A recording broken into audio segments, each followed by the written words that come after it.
Hi, hello, I'm Ruth. Welcome. Let's go ahead and chat about The Last Comics on Earth. This is a three-book series, the first one being titled The Last Comics on Earth. The second book is titled The Last Comics on Earth, Too Many Villains. And then the third one I have here is called The Last Comics on Earth, The Song of Swords and Stuffies. So for those of you who don't know, sometimes, I read books and I rent them at the library. So whenever you see this, I'm just covering up the barcode here.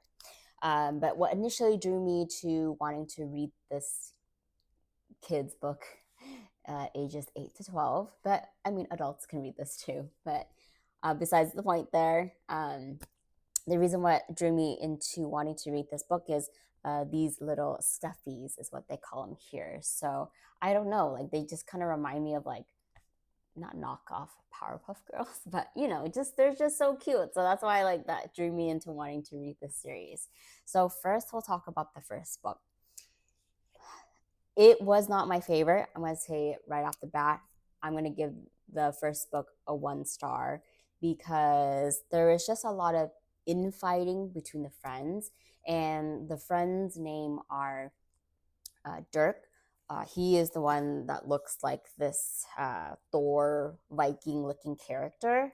And then you have Jack, who is, I would say, the leader of the group. And then his best friend, Quint. And then Jack's other friend, June de la Toro. And so the reason why this whole comic thing came about is because their favorite comic, Z-Man, they read all of the comics, and apparently there's not going to be any more new comics being drawn about Z-Man, and so they thought of a brilliant idea to create a comic book of their own. So that's how this whole series came about. Like I said, there's just a lot of infighting between the friends because each of them wants to be the spotlight of the story. So there's a lot of fighting. There's also some cliche superhero references, which I think maybe as a kid, you're probably going to think it's funny. For example, one of the superhero reference they use is that Spider-Man meme where there's multiple Spider-Man and they're kind of pointing at each other. So like little things like that. So you'll recognize some of the superhero memes and things like that. But personally, this book was not my favorite, so 1 star. However, I do like the diverse cast that the comic has. So on to the second one. And this one did get better for sure. So I'll rate this a 3. And the reason being is because there was not a lot of fighting this time. For whatever reason, book 2, they were able to get along way better than they did the first time. There are still moments where they did want to shine and take over as like the leader of the group. However, definitely less fighting in the second book. For some reason, Z-Man kind of reminds me of like Captain Planet. I don't know if some of you watched that when you were young, but you have these like teens, and whenever they call on Captain Planet, they like have this like they put their ring together. So that's what I thought of this second book here.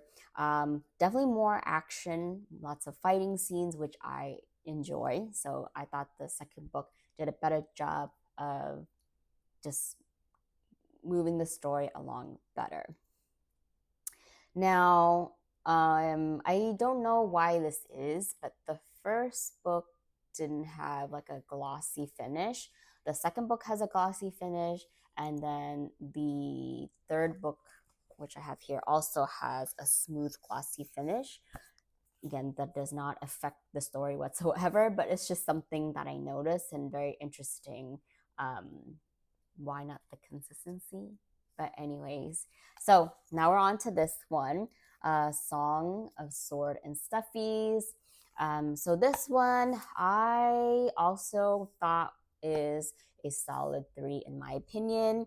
I mean, the cute characters definitely make it enjoyable read. Out of the 3 books the third book would be my favorite.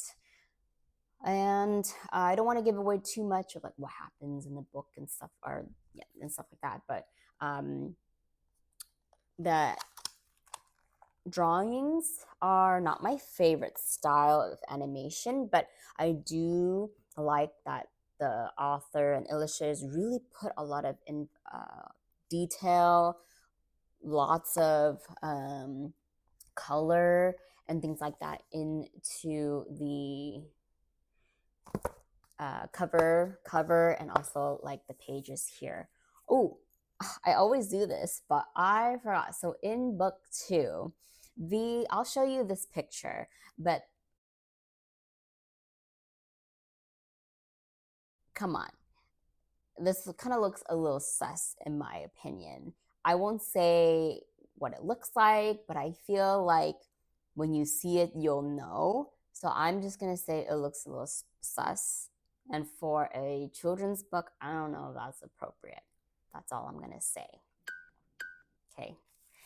So I've already given my school ratings for the comic books there.